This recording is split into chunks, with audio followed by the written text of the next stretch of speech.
300,000 Australians aged from 16 to 24 are grappling with drug or alcohol disorders, and a quarter of them have mental health problems as well.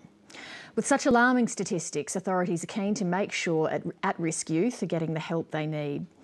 A report launched today hails one farm program that's being held up as an example of how to turn young lives around. Natasha Johnson reports.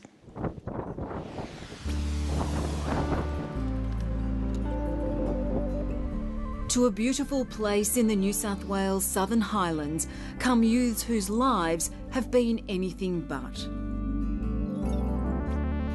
At the age of 13 I started smoking cannabis. I was using intravenous drugs like speed, shooting up pills. I was just taking prescription medication. Every time I drank, I was binge drinking. I would at least drink at least a whole bottle or even more to myself. Matt Giles is 19. His teens have been mostly an alcohol and drug-addled haze, which led to brushes with the law and deep depression. Last October, he sank so low, he tried to kill himself. I was feeling really depressed. I felt like my whole life had no meaning. I did not have nothing to show for it. I felt like I shouldn't be here. After leaving a psychiatric hospital, Matt Giles ended up here at Triple Care Farm. Good on you. You're doing a great job. A country haven for troubled youth run by the charity Mission Australia that's been operating for 20 years. The young people we see are pretty desperate. They have histories of family breakdown, of sexual abuse, of drug and alcohol and mental illness. And it should crack. 75% have both a substance abuse and mental health problem. Some are so impaired they need to learn basic living skills like how to cook a meal or even simple hygiene. And what about showering and brushing your teeth? Brush your teeth every day, twice a day instead of once a day. During an intensive 3-month residential rehab, they learn how to look after themselves, get some vocational education or training, and work with a coordinated team of specialists to kick their habit and recover their mind. How are you doing? Thinking about relapse? If I do get urges, I'm going to try and use the urge surfing technique. It makes everything a whole lot easier.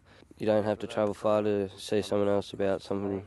They all talk to each other how to help me. Come on. An internal evaluation of Triple Care Farm has found that a significant number of its young people reduced their drug and alcohol use, were engaged in study or work and enjoyed improved mental health 6 months after leaving. You got a haircut. He's a better haircut than you've got, eh? No, it's not better than mine. My haircut's awesome. We're ecstatic with the results that we're achieving.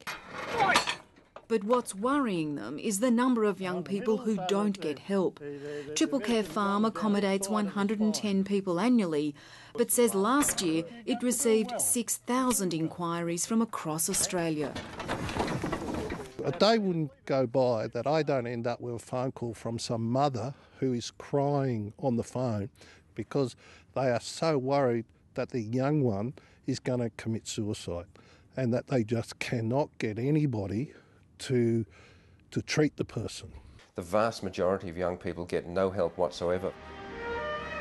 There are 314,000 people aged 16 to 24 with a substance abuse disorder, and a quarter of them, about 72,000, also have a mental disorder. Youth mental health expert Professor Pat McGorry launched Triple Care Farm's report and says that nationally mental health and drug and alcohol services are generally overstretched and tend to operate independently. They're puny systems, in terms of the level of unmet need, and they're fragmented and are not properly integrated on the ground. So what does that mean for young people? Young people continuously fall through the cracks, and often they're told you need to go to detox, you need to get your drug and alcohol issues sorted before we can address your mental health. I'll do homework too. Yeah. I think the two things are very interrelated. It doesn't make any sense at all to separate out the the healthcare systems for one from the other. You lose them when they then have to go to another clinical service. People can work through the different modules. The National Drug and Alcohol Research Centre is currently developing a world-first internet treatment to catch those slipping through the net. And 2 years ago wrote national guidelines for counsellors who often feel ill-equipped to deal with both problems at the same time. The government systems that deal with mental health and deal with drug and alcohol need to talk to each other more. And they don't? They don't as much as they need to. Professor MCGORRY says the federal government has put serious money on the table, $197 million in the last budget for headspace centres, but he says the states need to lift their game. The situation is eroding. It really needs serious action at state level. I would like to think and certainly reassure people across the state that we're very serious about reform. State and territory governments point to various programs and investments they're making to address the problem. And the New South Wales Mental Health Minister Kevin Humphries believes there's goodwill and consensus between the states and the Commonwealth on national reform. But he says change takes time.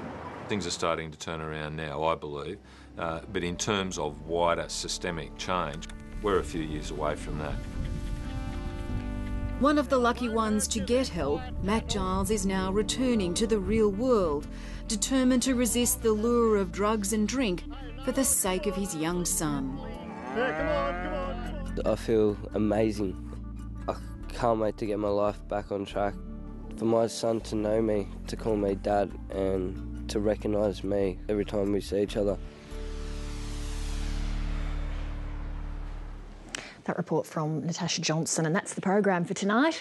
If you're fascinated by the phone hacking scandal in the UK, stick with us now for Foreign Correspondent. It's taking a closer look at what's become the biggest crisis in Rupert Murdoch's long career. We'll be back at the same time tomorrow, but for now, good night.